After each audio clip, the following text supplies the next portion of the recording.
Morning. How you doing? Fine.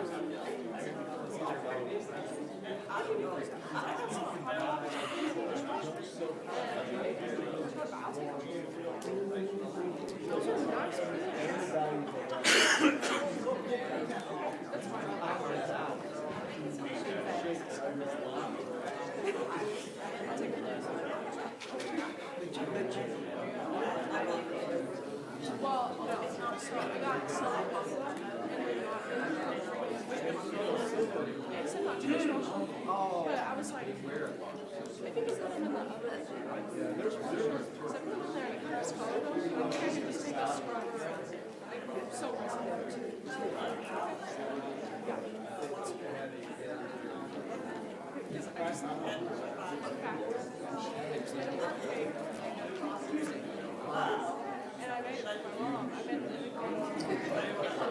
Good morning.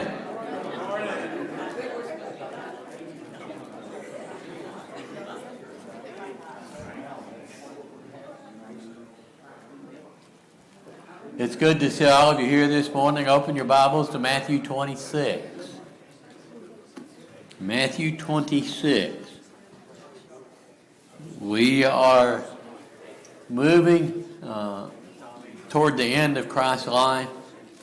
Probably, unless something happens next Sunday, Bible class and worship, we will end our series of lessons on the life of Christ. I hope this has been good for you. It's been good for me. It took a little longer than I expected, but there's no problem with that. If you're going to study anything, I think Christ is probably the best thing you can study. So, we're in Matthew 26 tonight. Last week, we left off with the trial of Jesus. He was before he first went to Annas, then he went to Caiaphas, and then he went to Caiaphas the third time with the actual meeting of the Sanhedrin. Then he went to Pilate, then he went to Herod, then he went back to Pilate. He was eventually condemned to die. This morning we're going to look at a couple of events that actually occur around about that time, but that don't really, in the direct sense, don't really impact Christ, although indirectly they do. We're going to be looking at the denial of Peter, the death of Judas, and what happened on the road to Calvary.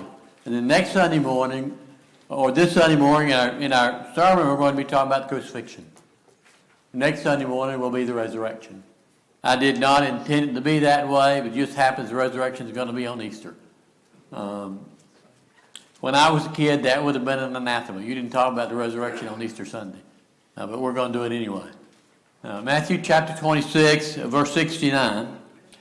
Peter was sitting outside in the courtyard, and a servant girl came up to him and said, "You were also with Jesus the Galilean." Now, most houses in Jerusalem in that day and age were built square, and the courtyard was actually in the middle of the house. And so access to the courtyard would have been from inside the house, not from outside. It says Peter was warming himself by the fire. If you go to the book of John, you'll find that Peter was following Jesus at a distance. John was there as well. Evidently, John's family was known as the high priest's family because he got into the courtyard. They closed the gate for Peter, and John came back and let him in. And so John and Peter are both in the courtyard. Now, what happened to John at this point, to the crucifixion, I don't know. He shows up at the crucifixion. I don't know where he was during that interval.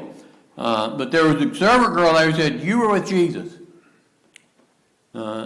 He denied it before them all, saying, "I do not know what you mean." Go back maybe about 2 hours, 3 hours, 4 hours. But Jesus, when Peter was in the Garden of Gethsemane, you'd think he would have predicted this?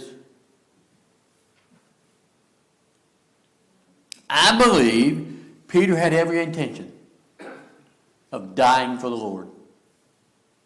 That's why he pulled that sword out. As I mentioned last week, I don't think he was swinging from Malchus's ear. But when Jesus said, "Put your sword back in its place, those who live by the sword shall die by the sword," his bubble got burst. He doesn't know what else to do.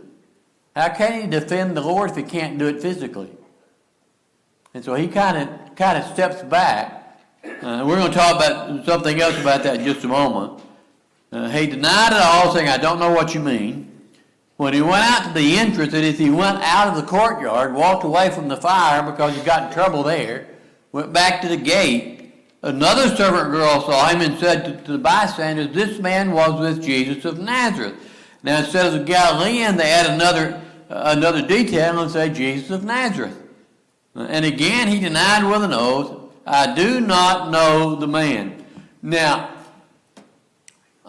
if you were to somebody's going to talk about me, and they say Roger, and you say, somebody says, "Which Roger?" Most likely you would say Roger Russell. First century, they didn't have last names. There was one name. And they identified themselves in two ways. Number one, Simon Peter was referred to as Bar-Jonah, which simply means son of Jonah. So you identify me by Roger, son of Barney, because that was my dad's name. The other way they did it was by location. Jesus of Nazareth. It indicates what Jesus they're talking about. They're talking about the Jesus that came from Nazareth. Mine would be Roger from Tryon, although nobody knows where Tryon is or what it is, anything about it. But that they used that to designate because they didn't have a last name. Now, I don't think a lot of us know that, but the name Jesus in the first century was a very popular name. It's the very same name translated out of the Hebrew into Greek that's translated into Hebrew in the Old Testament as the name Joshua. It's the exact same name. In fact, in the King James Version, Hebrews chapter 4, it talks about Joshua and it says, for if Jesus had given them rest. It's talking about Joshua. And so it's the same name, just translated. One of them translated out of Hebrew, the other one translated out of Greek. And so that's how they identified him. And again, he denied with an oath, I do not know the man. The first time he said, I know what you're talking about. The next time he took an oath. Not only did he say I wasn't with him, I don't even know who he is. I do not know the man. After a little while the bystanders came up and said to Peter, certainly you too are aware of them, for your account betrays you. Now, a couple of things I want to mention right quick. One of them is, if you look at the account in the book of John, the person who made this accusation was a relative of Malchus. Now, who's Malchus? He's the guy that Peter cut his ear off. And so if anybody would have known who Peter was, you would think it would be Malchus and his family. The second thing I want you to notice, it says, your accent betrays you. People in Galilee talk differently than people in Georgia. I lived in Michigan for 11 years. You know what the most often asked question I got from people who didn't know me? Where are you from? For some reason or another, when they heard my voice, they didn't think I was from Michigan. I spent 30 minutes one day trying to get a lady to understand I was looking for a Bible. She said, I don't know what a Bible is. I didn't say Bible, I said Bible. I don't know what a Bible is. I finally said, Matthew, Mark, Luke, and John, oh, Bible. That's what I've been saying for the last 20 minutes. But the Galileans' accent was different than the Judeans' accent. There may have even been a difference in language. People in the south talk differently than people in the north. If you go up north and say over yonder, they'll look at you like you're an idiot. Know what over yonder is. Or y'all. They don't know what are you saying you all? No, I'm saying y'all. If you're going to say it right. It's not you all, it's y'all. And the interesting thing with them, it wasn't y'all, it was youans. So they had the same kind of thing, just a different word. But in different parts of the country, they're actually, England supposedly speaks English. You know how hard it is to understand a person from England or Australia? The same thing is true with the South and the North in the United States. It's just a different language, it's a different accent. And so we know you're from Galilee because of the way you talk. Now, there would have been a lot of people in Galilee and Jerusalem at this time simply because of the Passover. There would not, however, have been anybody from Galilee in the courtyard of the high priest. And that's why they said your speech betrays you. We know you are with Jesus because of your speech. He began to invoke a curse on himself and to swear, I do not know the man. And immediately the rooster crowed. Peter was actually made something, whatever curse he called, may something horribly, terribly bad happen to me if I'm not telling the truth. You and I both know he didn't mean that because he knew he wasn't telling the truth. And he didn't want something horrible to happen to him. He's simply trying to somehow convince these people that he's telling the truth, and that's the easiest thing to come up with. He began to curse and to swear, saying, I do not know the man. Now, it's bad enough for him to say, I'm not a disciple of Jesus. He went further than that. I don't even know who he is. And immediately, the cock crowed. What's the significance of that? Remember back when Jesus was talking to his disciples, they were leaving the upper room. Jesus looked at Peter and said, I'll die. I'm not going. He said, you are going to forsake me. I'll never forsake you. I'll die for you. And Jesus looked at Peter and said, before the cock crows tonight, you will deny me 3 times. That's exactly what happened. One of them did say twice. And Peter remembered the saying of Jesus, that cock crowing caught his mind. There's also something else that happened. It says in one of the other stories that Jesus looked at Peter. Just as the cock crowed, Jesus caught Peter's eye. Can you imagine what that felt like? Peter was bound and determined that he was going to be with the Lord no matter what happened. And now he's just denied him 3 times. The Bible says he went out and wept bitterly.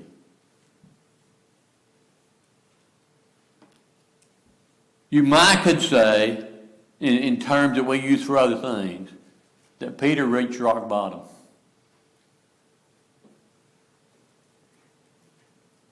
And there's an interesting passage we'll talk about a little bit more when we get there. When Jesus resurrected from the dead, he told the women, go tell the disciples and Peter.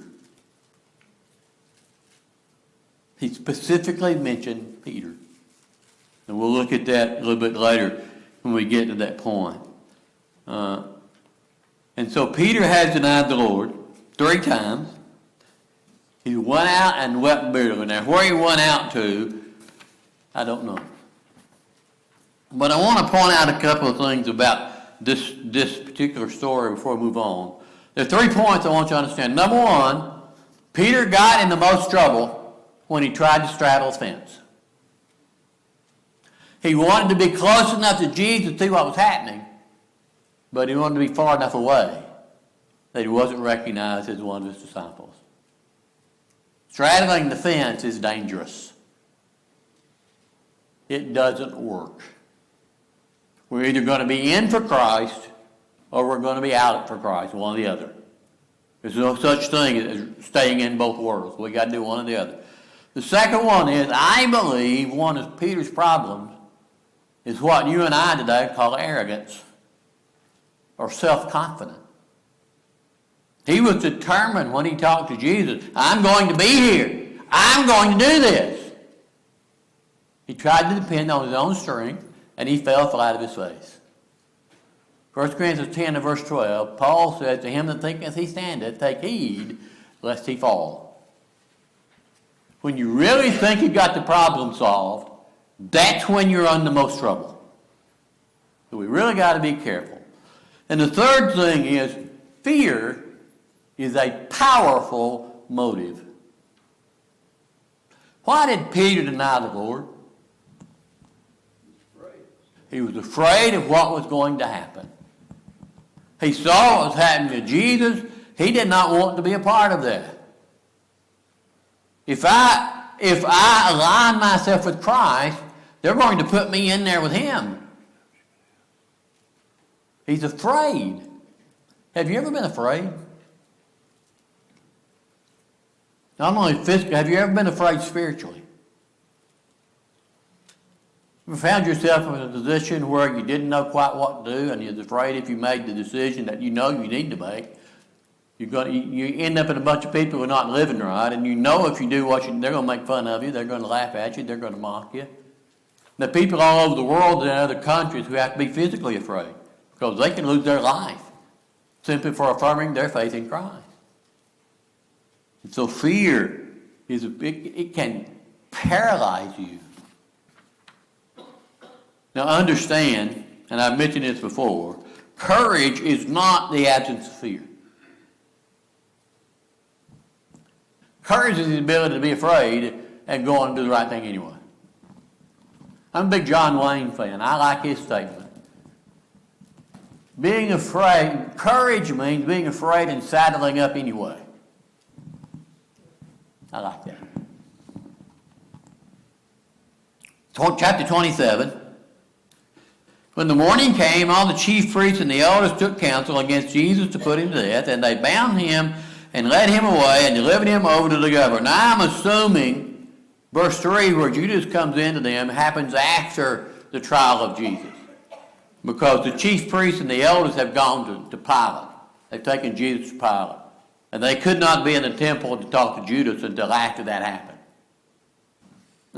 Judas, his betrayer, saw that Jesus was condemned, and that gives you another indication it's after.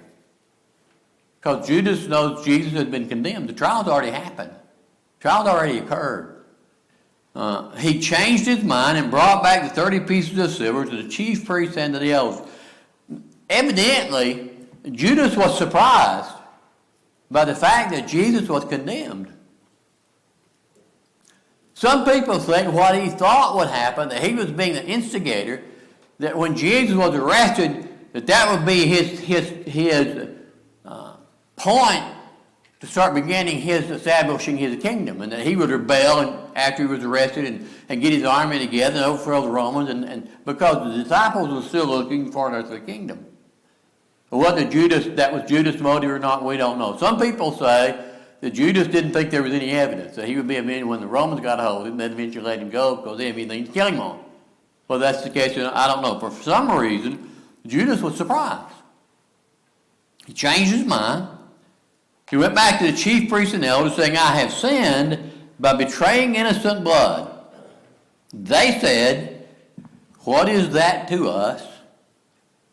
See to it yourself. Now think about this for a moment. The chief priests and the elders and the Pharisees and the leaders of Jerusalem were what to the rest of the Jews? They were their spiritual leaders. Can you imagine going to an elder today and saying, I have a problem, a spiritual problem I need your help with, and the elder looking at you, that's your problem, get out here and leave me alone. It's exactly what they did. I've done something wrong. That's your problem. You go handle it.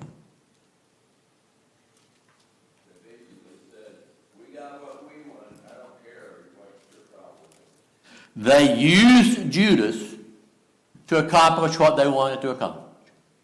What they wanted to accomplish was to arrest Jesus without causing an uproar. And they could not do that in the daytime because too many people around him. In order to do it at night, they had to know where he was at night. And Judas provided them with that information. Evidently, Gethsemane was a place that Jesus went to quite often. Because Judas led them right there. What's the significance of the term innocent blood? It means Jesus wasn't guilty. The blood, instead of shedding guilty blood, they were shedding innocent blood. I have participated in the condemnation of an innocent man. Jesus doesn't deserve to die. So that's what the idea of innocent is. Jesus is innocent. What is that to us? Teach it yourself. Your problem, you take care of it. And throwing down the pieces of silver into the temple, he departed and went out and hanged himself. The chief priests taking the pieces of silver, it is not lawful for them to put it in the treasury, since it is blood money. Now, isn't that very interesting? Why did they do that?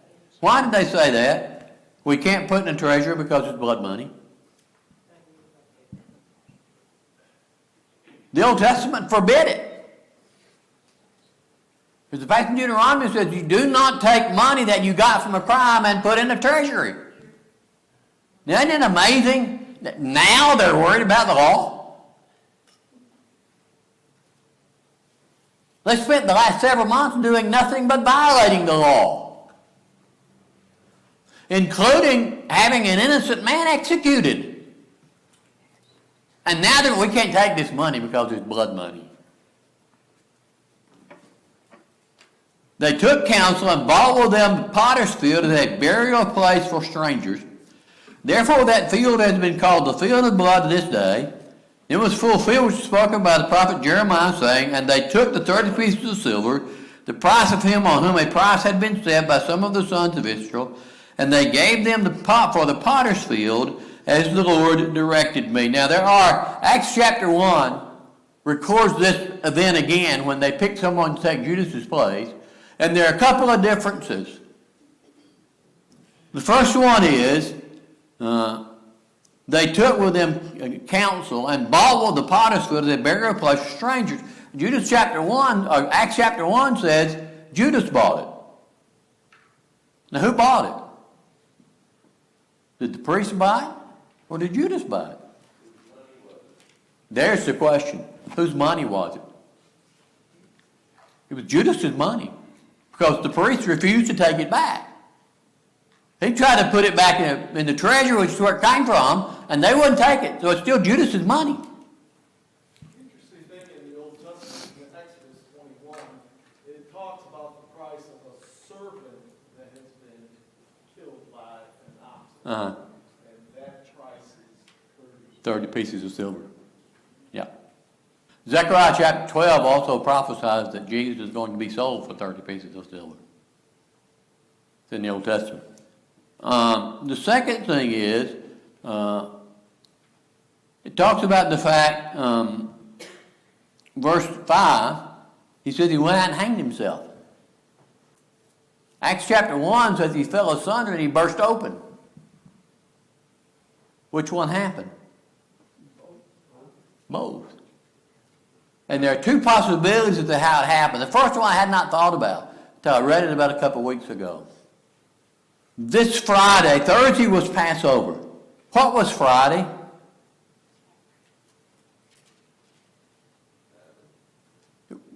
It was the beginning of the Feast of Unleavened Bread. The Feast of Unleavened Bread started the day after Passover. So for the next 7 days, there's a feast going on. One individual pointed out that when Judas went out and hung himself, nobody would touch that body for a week. Because it's a Feast of Unleavened Bread. They can't touch dead bodies. What happens to a body that's hanging from a rope for 7 days? It starts to decompose. And it falls apart. And it loosens from that noose, just falls out, the body goes all over the place. That's one possibility. The other possibility is when Judas hung himself, the rope broke. When the rope broke, he fell and hit something on the ground, and that burst his insides out. Those are two, which one, may have to be a third possibility, I don't know. But there are at least those two. So Acts and Matthew don't contradict one another. They just provide information that the other one doesn't provide. The third thing is, Matthew says it's called the field of blood because they bought it with blood money. Acts chapter 1 says it's called the field of blood because that's where Judas died. Which one of those is true? Probably both. That may be the reason they bought that field. Because that's where Judas died. Notice it says it was a potter's field. A potter's field was used by a potter. What did the potter do? Make pottery. What did he use to make pottery? Clay. You had to get a place to get clay. The potter's field normally was the place where the potter went to get clay. It was also usually the place where he threw away his broken pieces of pottery. When he tried to make something and it broke, it didn't work out, he would have to get rid of it. And so he'd throw it in that field where his clay came from. So both of those things would make it refer to a potter's field. They bought that potter's field, and they used that field, it says, to bury strangers. And normally, in the Bible, when he used the word strangers, it's talking about Gentiles. Gentiles were not allowed to be buried in a Jewish cemetery. It was considered unclean and unholy. So if a Gentile died in Jerusalem, in that day and age, when somebody died on Sunday, they buried him Sunday afternoon. They didn't wait 3 or 4 or 5 days like we do.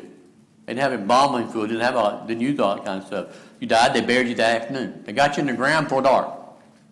And if a Gentile dies in Jerusalem and he can't be buried in a Jewish cemetery, which is all that's there, what are they going to do? So they bought a field And made a cemetery to bury Gentiles in. That's what it was for. What they used it for. The other thing they could do for a Gentile was to, if I died in Jerusalem, take me to the Gehenna Yeah. and throw me away. For those of you who don't know, just outside the city of Jerusalem to the kind of southeast, there was a valley there that they used for a garbage dump. How many of you remember this or not? But I do. Growing up in my hometown when I was a kid, our garbage dump was always on fire. There was always something burning. They have a big pile over here burning. They started another pile over here. When that pile went out, they started this one.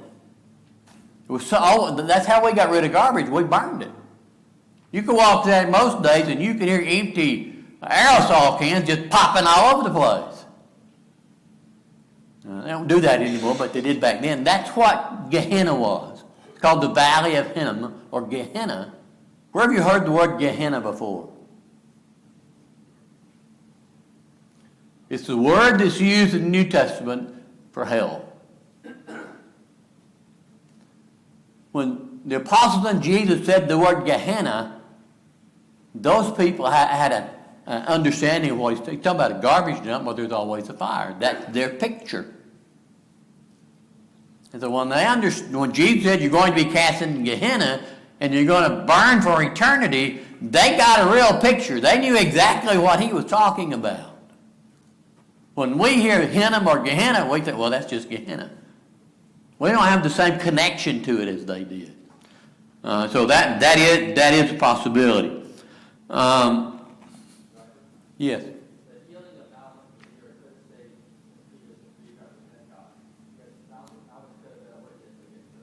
Yeah, they could have. We talked about this last week. They could have accused Peter of assault because he pulled out a sword and swung at an officer of the temple.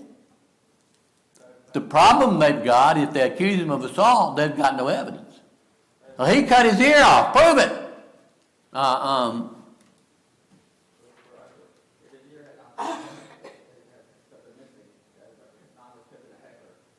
Could have been a lot of things. He may have been anyway. I don't know. I don't know what happened to Miles, but Scripture just doesn't say. I mentioned last week I'd like to think he became a Christian, but I don't know that. Considering the crowd he was with, I kind of doubt it. But turn to Luke chapter 23. We're going to begin about verse 26. There's some information in Luke chapter 23 that's not in the other Gospels. Jesus was beaten. He had a purple robe put on his back, and he had that robe ripped off. He had his own robe put back on. He had a crown of thorns smashed down on top of his head. And he was compelled to carry his own cross. Now the probability is, when Jesus carried the cross, he did not carry the whole instrument. He carried the crossbeam. The main post was already at Golgotha. And according to some experts, it was already in the ground. The hole had already been dug, and the crosses, some people think those crosses stayed there permanently. They never came down. And we'll talk about that, some of that a little bit later. But they compel him to carry his own cross. The crossbeam itself, according to most scholars, weighed 75 to 120 pounds. Now think about the fact, Jesus had not been asleep all night, had been beaten within an inch of his life. He had a purple robe ripped off his back after having just been beaten, and you can imagine that would have ripped some of those sores back open. He had a crown of thorns mashed down on the top of his head, which is causing the brow of his head to bleed. Can you imagine what kind of physical condition Jesus was in by this point? It's no wonder when he started carrying that cross, he fell under the weight of it. They found a man by the name of Simon of Cyrene, who they forced to carry the cross. An interesting thing is, Luke 23 actually mentions Simon was the father of Rufus and Alexander. Now, who are Rufus and Alexander? Simon's sons. Why did Luke mention that? The probability is they became Christians. In fact, in Romans chapter 16, Paul specifically mentions a disciple he was close to whose name was Rufus. And he talked about Rufus' mother, and he said his mother and mine. So evidently Paul was very close to this Rufus. Now whether it's the same Rufus or not, I don't know. When you turn to Acts chapter 11 and it talks about the church in Antioch, it said there were many Christians from Cyrene, Simon of Cyrene, who came to Antioch. And one of the teachers they mentioned is a man by the name of Simon. Now whether this is the same Simon or not, I don't know. But at least it's interesting to think about. That this man who bore Jesus' cross may have become a Christian, and not only a Christian, but a leader in the church, and his two sons became close companions of the Apostle Paul. That's quite ironic, isn't it? Now again, I don't know whether that's true or not. It is at least very interesting. Verse 27, there followed him a great multitude of people and women who were mourning and lamenting for him. Now there would have been three different kinds of people in that crowd. One would have been disciples of Jesus, who were greatly concerned about what's happening to Jesus. I believe Mary's mother was in that crowd, or Jesus' mother was in that crowd. I believe Mary Magdalene was in that crowd. I believe Salome was in that crowd, because we didn't get to the cross, they're there. The second group of people would have been the enemies of Jesus, who are mocking and making fun and enjoying the fact he's suffering so great. The third group of people who would have been there would have just been bystanders. Public execution in that day and age were a social event. People gathered to see them. They couldn't go to the theater, they couldn't go to the movies, they couldn't go to the baseball games, they couldn't go to the track meets, they couldn't go to the football games, so they went to the executions. That sounds kind of grisly. But that's, in a lot of ways, that's what they did. And so there would have been at least these three groups, along with the Roman soldiers, in that crowd.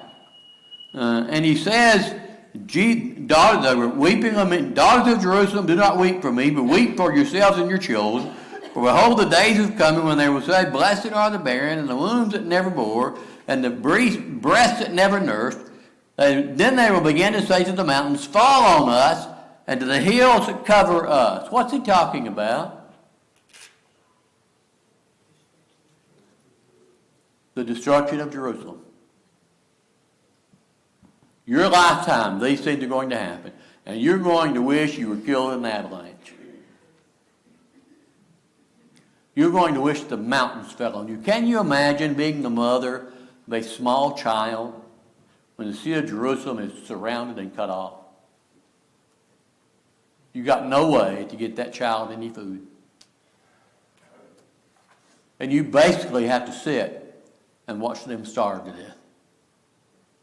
Or you do as some women did, which is beyond my capability of even thinking about. They killed their kids and they ate them.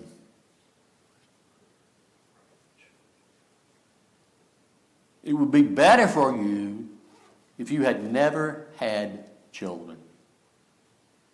That's especially poignant statement when you think about the fact that in most of the Old Testament, being barren was a curse. The main purpose people thought for women was to bear children. And if you could not bear children, you were just a waste of breath. I'm not saying that's a biblical viewpoint, I'm saying that's man's viewpoint. That's the way they looked at it. Women were there to bear children. If they couldn't bear children, they were useless. And to look at that woman and say, you'd be better off barren. It's quite a statement to make. Considering how highly they valued childbirth. And how highly they valued you having children to pass your generation on to, your family history, your family name on to. You'd be better off. For if they do these things when the wood is green, what will happen when it is dry? Now, what in the world does that mean?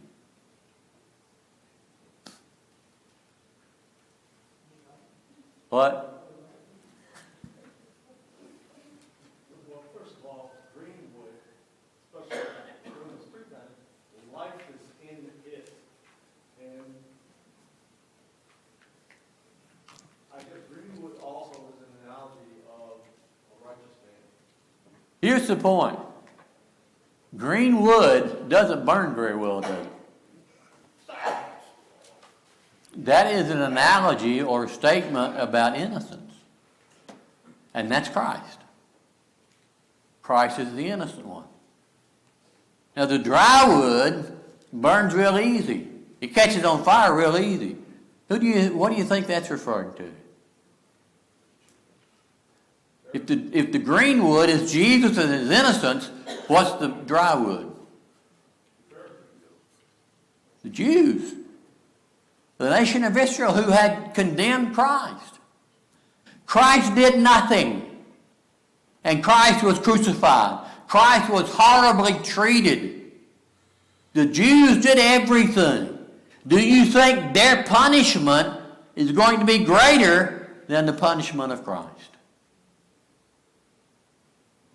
If this happens to green wood, if this happens to wood that doesn't burn, and then you have wood that does burn, what's going to happen when it's set on fire? Do you think God's going to allow the Jewish nation to crucify his son and get away with it? No. When you read the Old Testament, when you read the Gospels, you will find, as the old saying goes, the crucifixion of Jesus was the straw that broke the camel's back. That's when God said, I am done with Jerusalem. The destruction of Jerusalem is a direct result of the crucifixion of Christ. We talked about greenwood versus dry wood. In talking about burning and such, I've burned somewhat greenwood, but not dry. But it doesn't, like you said, it does not burn out, and it doesn't always go away. But man, if you've got some dry wood, it is ash. There's nothing like it. Utter destruction. When we get in the middle of a drought and it gets real dry around here, what does the county government do? Put on a burn ban. Why? Because that dry stuff burns so quick. That's the point that Jesus is making. If you punish an innocent man, what are you going to do to a country that has violated every law that God ever wrote?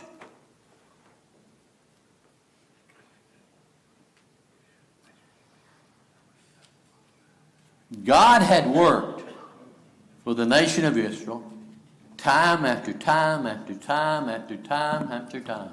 Go read the Old Testament. How many times did God send them off into captivity and then turn around and bring them back home? How many times did he put them under the rule of a foreign oppressor and then bring them back to independence? Go read the book of Judges. It is time after time after time after time after time after time in that one book. When it came to this point, when they crucified his son, God said, I am done. Israel is no longer, and has not been since 70 AD, the nation of God. In fact, you even back that up to 33 AD. There is no special relationship between physical Israel and blessings from God. In Romans chapter 2, Paul tells us that today Christians are the Israel of God. And these people who walk around today telling you, you have to support Israel because they're the people of God, don't have the foggiest idea what they're talking about. Because that is not what Scripture teaches. Israel had a special relationship with God. Israel lost it. because of the way they treated God. And there's a lesson in there for us,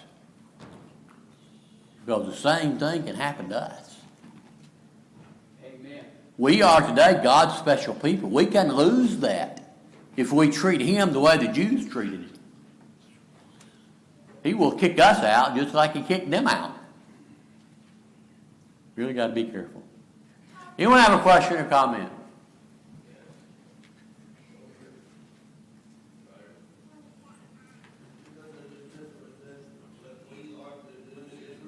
Yeah. No, because they live under the old law and we don't. Now we need to do the same thing as far as obeying God's law is concerned, having a relationship with the Father, but the specifics of doing that are different because they lived under the law of Moses and we do not. The law of Moses has been nailed to the cross. Anyone else? I am done. Nice to meet you.